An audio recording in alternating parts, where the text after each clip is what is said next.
Cerita ini menceritakan murid yang bernama Kwon Daegon yang setiap hari harus hidup dalam tekanan.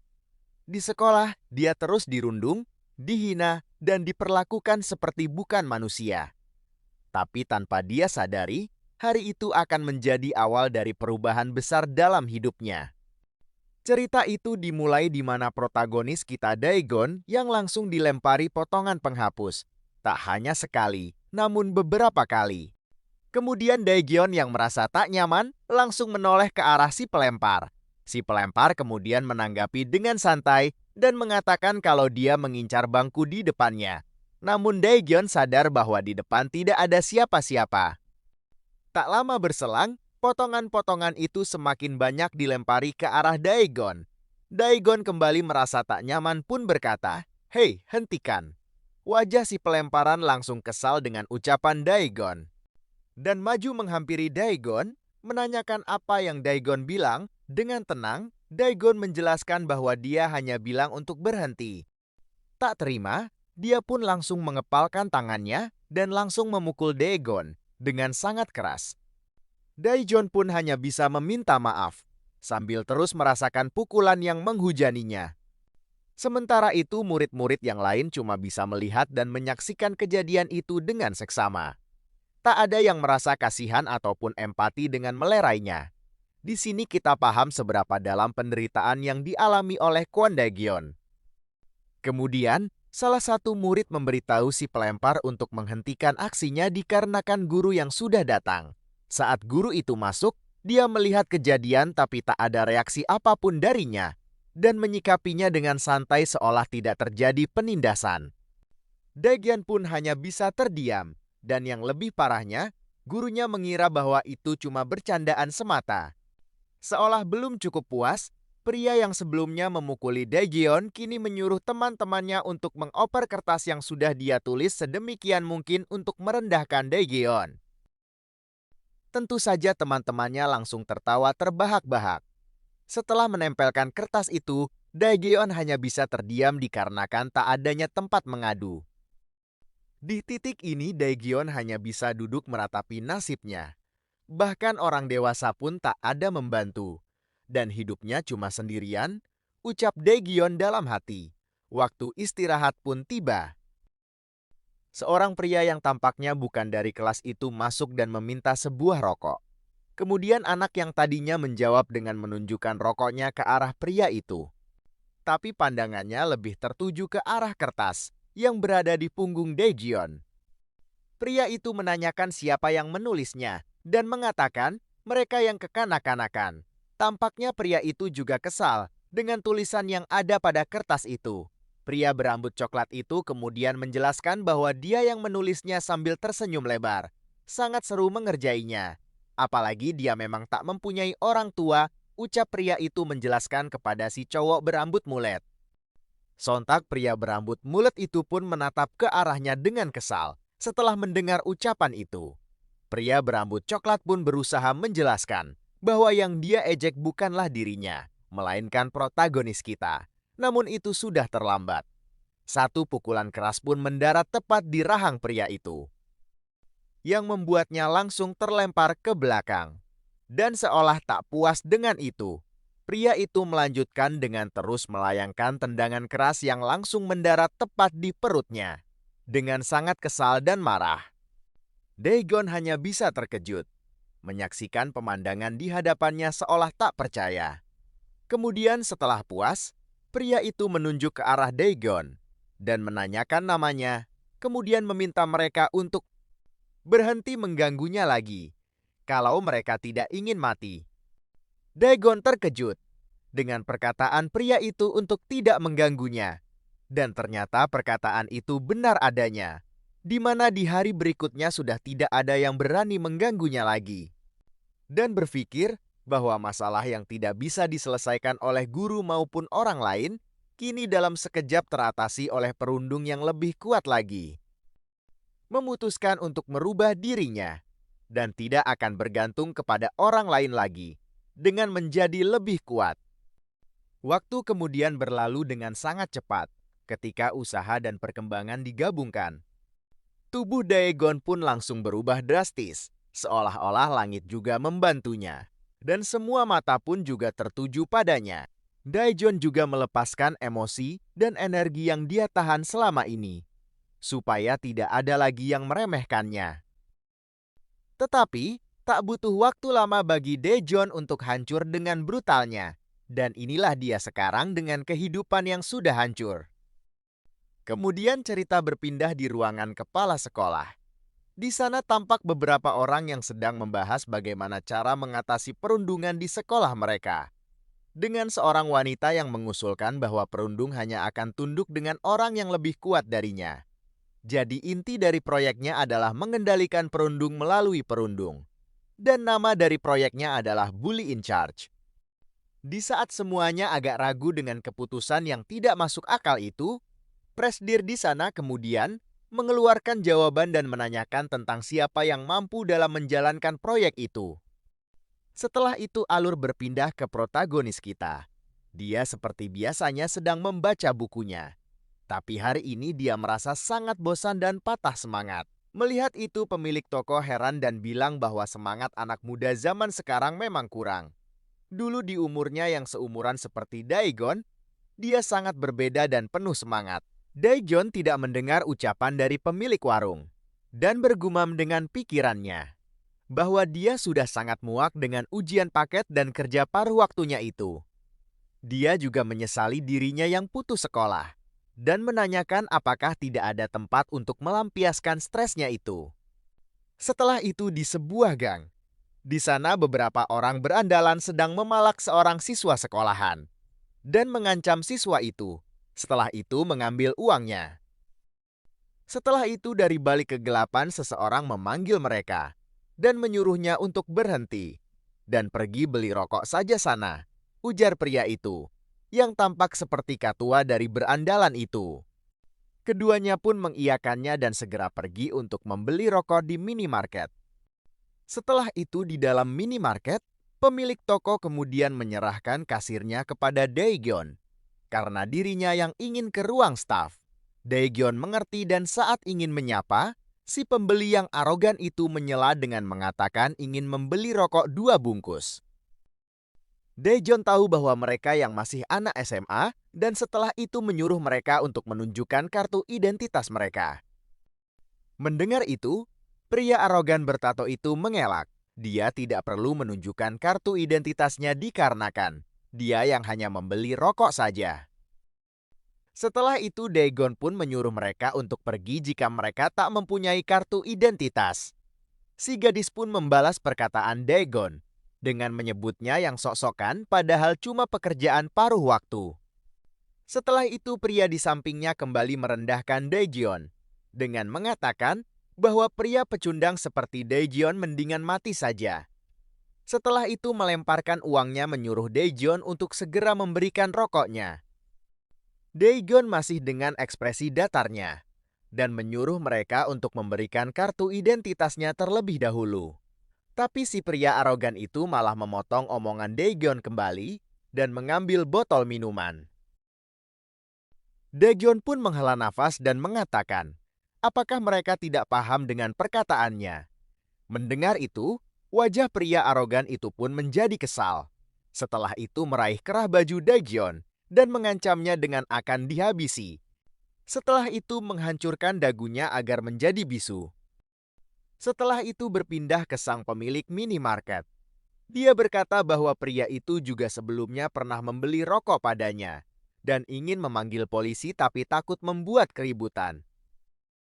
Dan dengan tergesa-gesa, menghampiri mereka yang semakin memanas. Kemudian menyuruh pria arogan itu untuk menyelesaikannya di luar saja, karena banyak pembeli di sana. Daejeon terkejut karena si pemilik toko menyuruhnya untuk menanggung itu sendirian. Setelah itu, sesampainya di luar toko, si berandalan itu masih memegang kerah baju Daejeon sambil tak hentinya mengoceh.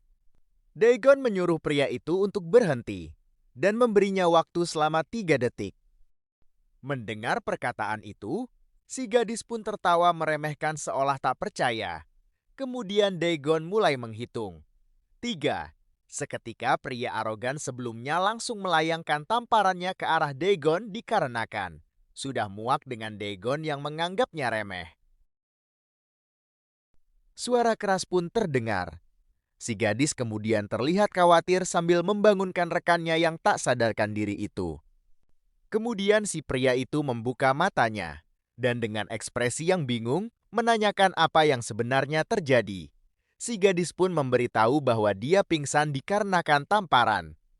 Kemudian dengan nada yang sangat angkuh, menuduh Daejeon yang curang dikarenakan memukulnya saat ia sedang lengah.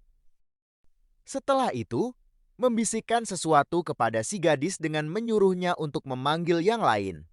Si gadis tak mendengar bisikan itu yang terlalu pelan. Kemudian dengan lantang dan penuh desakan, pria itu berteriak dan menyuruh gadis itu untuk memanggil yang lainnya. Si gadis kemudian berlari dengan sekuat tenaga untuk memanggil rekannya yang lain. Si pria itu kemudian mencoba mengancam Daejeon dan menduga Daejeon yang bukan orang sana dan menanyakan apakah dia mengenal dirinya. Saat ingin mengulang kembali ucapannya, nadanya yang tadi angkuh langsung bergetar dengan aura mengintimidasi yang kuat dari Daejeon. Setelah itu, mendekatkan tangannya ke arah leher pria itu dan langsung mengenggamnya dengan keras dan penuh tekanan, yang membuatnya merintih kenikmatan. Cengkraman yang terasa sangat menyakitkan itu membuat pria itu sampai tertunduk dan menyuruh Daejeon untuk berhenti dikarenakan rasanya ingin mati. Daejeon kemudian tanpa belas kasihan menyuruh pria itu untuk berhenti berpura-pura dan mati beneran jika sampai berani membeli rokok lagi di sana. Teriakan rekan dari pria arogan itu terdengar dari kejauhan dan dengan kesal menanyakan kepada dia menunduk di hadapan pria pekerja paruh waktu itu. Setelah melihat itu, Daejeon sedikit memuji pria sebelumnya dikarenakan teman-temannya yang lumayan banyak, tapi tetap dengan wajah datarnya.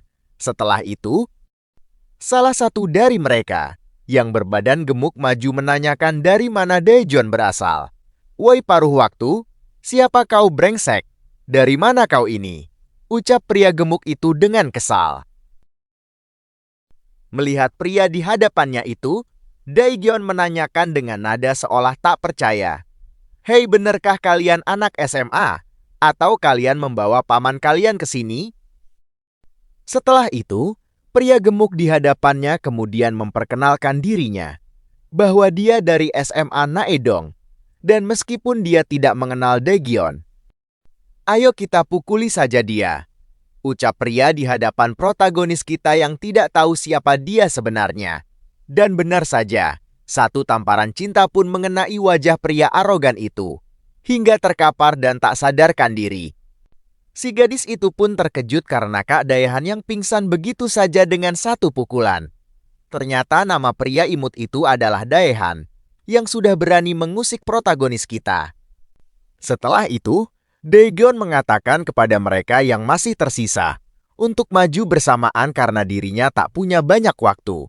Mereka pun kesal mendengar ucapan Daejeon yang seolah meremehkan. Setelah itu, salah satu dari mereka maju dengan kesal, sambil bersiap melayangkan tinjunya.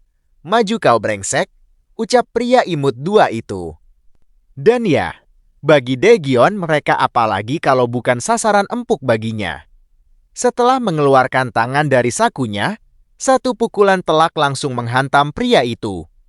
Tak selesai, rekan lainnya bersiap untuk melayangkan tinjunya yang sepertinya akan ternyata gagal dikarenakan gampang bagi protagonis kita menghindari pukulan murahan itu dan langsung membalasnya dengan sikutan tajam yang langsung menutupi wajah dari pria itu.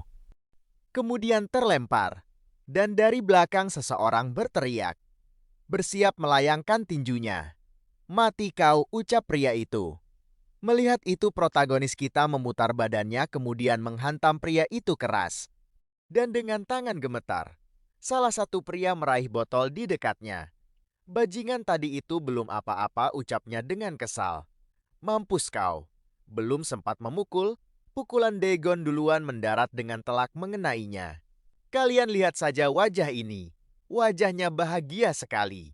Lanjut, sekarang hanya tersisa satu orang yang hanya berdiam diri. Daejeon menatapnya dan menanyakan apakah dia tidak maju. pria itu hanya terdiam dan bergumam bahwa tidak salah lagi dan hanya ada satu orang yang kuat seperti itu. Apa mungkin Anda adalah Kak Daegon yang pernah bersekolah di SMA Naidong? Hanya pria itu. Si gadis pun melanjutkan. Apa? Kwon Daegon yang memimpin seluruh kawasan Incheon? Ucapnya dengan penasaran. Setelah itu menyebut julukannya sebagai senapan pistol, yang juga berhasil menyatukan wilayah yang 2 tahun lalu yang menjadi ajang pertumpahan darah hanya dalam 2 minggu. Dan katanya lebih baik tertembak oleh peluru daripada dipukul olehnya.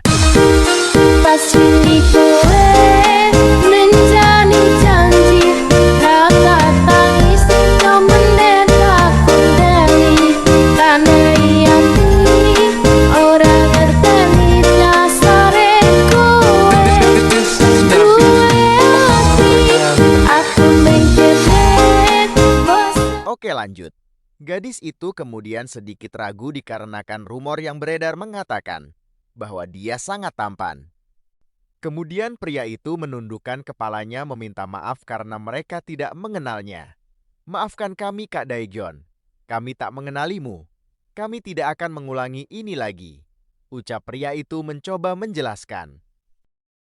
Daegon kemudian mendekat ke si pria dan dengan nada yang mengancam, mengatakan untuk jangan suka bergerombol. Apa kau tidak malu? Mendengar itu si pria langsung meminta maaf dengan ekspresi ketakutan. Kau juga, ucap Daegon ke arah si gadis. Ya Kak Daegon? Tanya si gadis, dan mengatakan bahwa akan melakukan apapun yang Daegon suruh. Namun Daegon menghela nafas membiarkannya. Daegon kemudian menoleh ke arah berandalan sebelumnya yang terkapar dan berkata, omong-omong bagaimana dengan mereka? Bagaimana apanya? Tanya si pria botak. Oh, maksud kakak rumah sakit. Kakak jangan khawatir, kami akan mengurusnya. Daegon menyela dan mengatakan bahwa bukan itu yang dia maksud. Hah? Lalu maksud kakak? Tanya si botak. Setelah itu, panel kemudian berpindah. Terlihat si botak membangunkan rekannya. Hei bangun Daehan. Cepat ada yang harus kau lakukan. Setelah sadar, Daehan membuka matanya menanyakan apa yang sebenarnya terjadi. Si botak menyela dengan mendesak bahwa itu tidak penting dan cepat letakkan kepala kalian ke tanah. Setelah itu, di sana mereka pun menundukkan kepala mereka tanpa terkecuali. Di sana juga terlihat Daegon yang duduk di punggung salah satu dari mereka. Dia kemudian mengatakan dan memperingatkan mereka. Jika mereka datang ke Toserba dan melakukan hal macam-macam kembali, saat itu juga dia akan menghabisi mereka. Setelah itu di sore harinya, Daegon sedang berjalan sambil bergumam. Mengatakan anak-anak sebelumnya yang nakal, sehingga waktunya untuk belajar tidak ada.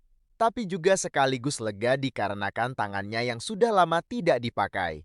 Kemudian di sana terlihat ada wanita yang sepertinya memang sedang menunggu kedatangan Daegon. Permisi, bisa bicara sebentar. Ucap wanita itu menyapa Daegon. Daegon yang bingung pun berkata, maaf aku tidak percaya agama. Wanita itu menyela dan mengatakan bahwa bukan itu yang dia maksud.